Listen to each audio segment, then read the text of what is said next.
Hey, so we're going out for a real short trip today. I'm hoping it's really short to make because I've been on nights in a bit. That'll be an absolute disaster. And we've managed to break another record, ladies and gentlemen. Last video we had the youngest skipper of the shearwater ever, the old age of 11. Today, the skipper is this man here, Toby Reese. Tobzo, how old are you, dude? 8 freaking years old. He's going to be taking the shearwater up the river, hopefully. So we've got 2 minutes. The barrier's down. I'm just going to give it a minute or two. It's quite low today, so I'm going to give it a bit extra time. And I thought I'd take this opportunity to do a little bit of geeking with you guys. So even though Toby's super keen to be a skipper, getting on and off the dock without costing myself hundreds of thousands of damage to other people's boats, it takes some jiggery pokery. So I'm going to quickly run through what I do for solo leading the dock. It's just one way. This way tends to work quite well in certain wind conditions. There's like a myriad of different ways. Feel free to discuss. Love chats because I'm going to learn more from you than you are from me. So at the moment, the way I'm rigged now is that's my stern line. She's on here, and then off this bollard here, or this winch here, I've got a hard end, so that's going to be staying in line, which runs in line up the deck on the inside of my shrouds, around this fair lead here, the anchor fair lead, comes in around, and that's acting as my stern line, and it's coming back then as a stern spring here. Good thing about this setup is I'm going to be able to, when it comes time for me to cast off, I can take off now the stern, I can take off the bow and the stern line, the bow and the stern line from the cockpit without leaving the cockpit, which is great. And what I'll probably do is, just because you can see there's traffic to my rear, and if you just see here, see that weed's just coming in here, so we've got shunt from the rear. So I'll probably really gently click her into gear. I can kick the rudder over as she comes round, and that will take us out into this space, hopefully reverse towards blade, and then head on in. But the good thing about this is, when I pull the line in here, she'll drop out, she'll slide along the deck there on the inside of the railings or the lifelines, in and around. And then when she's on the deck heading aft or heading towards the stern, she's on the deck and she's held inside, so I'm not going to have any loose line in the water causing a bother to the prop. So let's see how that goes. Unfortunately, I'm not high-tech enough. Like, all of my filming is done by hand, so I am going to need kind of cool drones footage or anything. So I'm just gonna, you have to take my word for take my word for it, that's what I'm going to do. And if it goes well or not, you have to take my word for it. I'll definitely tell you if it goes wrong, because I love messing up more. Take my word for it. Getting off from the dock, went without a hitch, and it's official. Toby Reese is all over it, taking us up the river right now.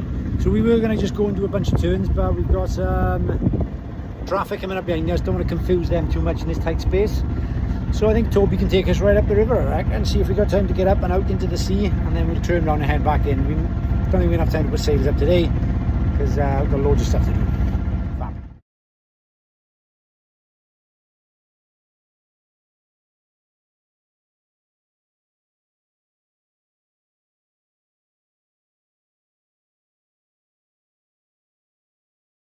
So, not even out of the river mouth yet, and Toby has mastered steering this bad boy. He's got us in a bit of a convoy. He's perplexed because we got overtaken. Must be the racer in him. But that's a fantastic effort on this young man here. How do you think of it, Toby? Is it hard to drive the boat? Oh, it's really easy going this way. What about going that way? Hard. Oh, okay. Good knowledge. So today is a good day. If we can get up and out without an issue, I'm back in time under the leadership of that young skipper. For me to get back in time for work, massive success. Are we going to bring the fish home? If you catch it, you can keep it, but you may have to jump in and grab it, because that's not attached to anything. So it turns out the only thing better than skippering a 27-foot sailboat is arrow spear fishing off the side of a 27-foot sailboat. Get them! So what you can do is you're going to turn around that way out to sea for me. Work it out what you need to do. nice. Look where we're going as well, make sure we don't crash into anything. That'd be embarrassing, crashing into something in the middle of the sea. Who would ever do that? Looks clear. The middle of the sea. Nice job. So we just got the sails up briefly, but I've done the classic mountaineering fable here of chasing the summit. So I'd set myself a very clear target of turning around at about 2 o'clock, 10 to 2. It's now 25 past 2 and I got the sails up and I was just like, oh, we're going to sail for a bit. And there was a small voice inside my head which has got me out of all sorts of trouble on tops of summits in the past. Going, dude, you're already 30 to 40 minutes late. Good work, Tobbs. So, can you see that big spar over there, the big pole? It's a bit difficult. I can see it, so we don't want to hit that basically. It's the only thing in the sea right now that we're scared of. That and the crack. So that's it, bring us around, that's brilliant. Look where we're going though, because now we're right close to that spar. We don't want to hit that, do we? That's amazing, that's real good course that is, bro. That's fantastic, I love that. I think I'm going to go down below and get the rum out.